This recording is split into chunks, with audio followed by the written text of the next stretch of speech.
The Holy Gospel according to Luke, the first chapter.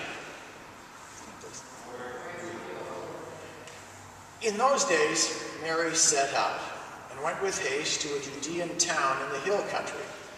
When she entered the house of Zechariah and greeted Elizabeth, when Elizabeth heard Mary's greeting, the child leaped in her womb. And Elizabeth was filled with the Holy Spirit and exclaimed with a loud cry, "Blessed are you among women, and blessed is the fruit of your womb.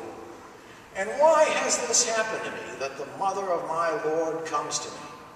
For as soon as I heard the sound of your greeting, the child in my womb leapt for joy. And blessed is she who believed that there would be a fulfillment of what was spoken to her by the Lord." The Gospel of the Lord. Praise you, Lord.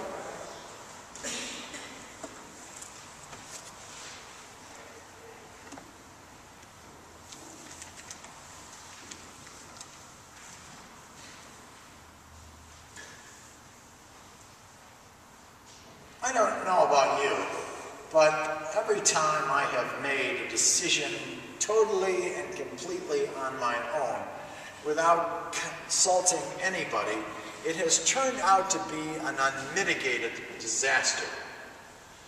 One simply cannot take into account all the different aspects of a decision, brooding over it, or worse yet, acting too quickly.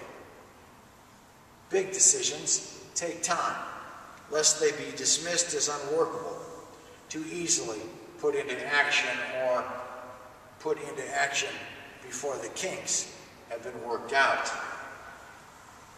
Good decisions often take the counsel of family, friends, partners, spouses.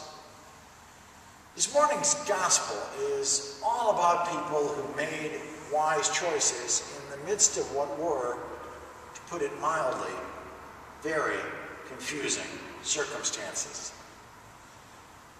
The angel Gabriel has been very busy with birth announcements. The first came to a woman named Elizabeth, who was, as St. Luke describes her, getting on in years. He leaves to our imagination just how old she was, but the point is simple.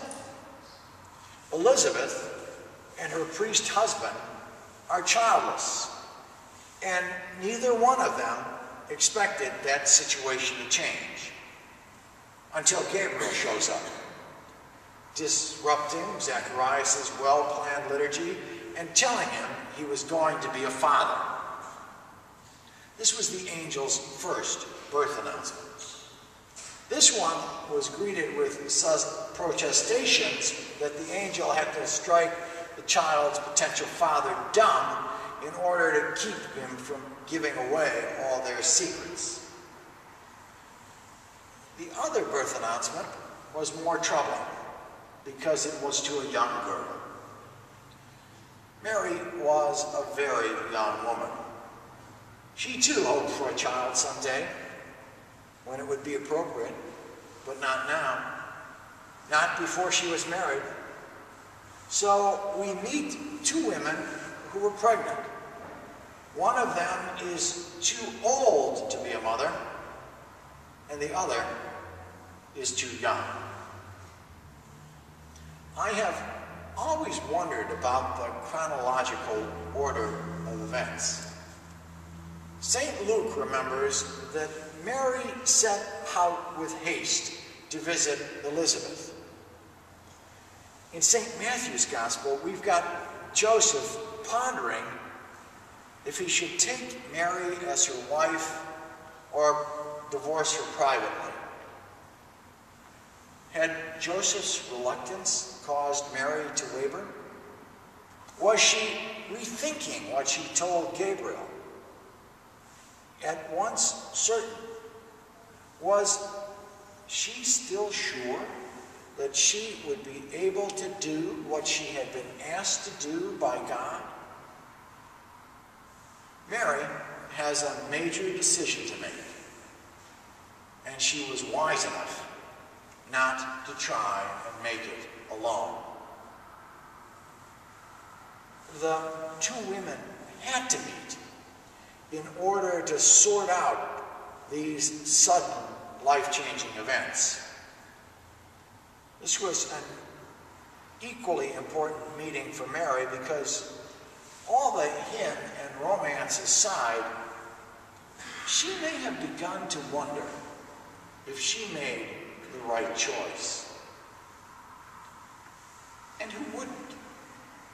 We're so used to this story that we think that Mary and Elizabeth just settled into serene pregnancies, their every desire met by their devoted husbands, and a caring community of family and friends. What we forget is that it is not every day that an angel shows up on your doorstep and announces not only that you are pregnant, but in Mary's case, the baby you are carrying is somehow, some way, God's child. It's not every day that one has to break this kind of news to one's family, or worse yet, the man to whom you are about to be married. Then perhaps came the days of waiting, while Joseph wrestled with what to do. Does he believe her or not? Can this be true? Or is the woman who he is about to spend the rest of his life with, to put it gently, a little unstable?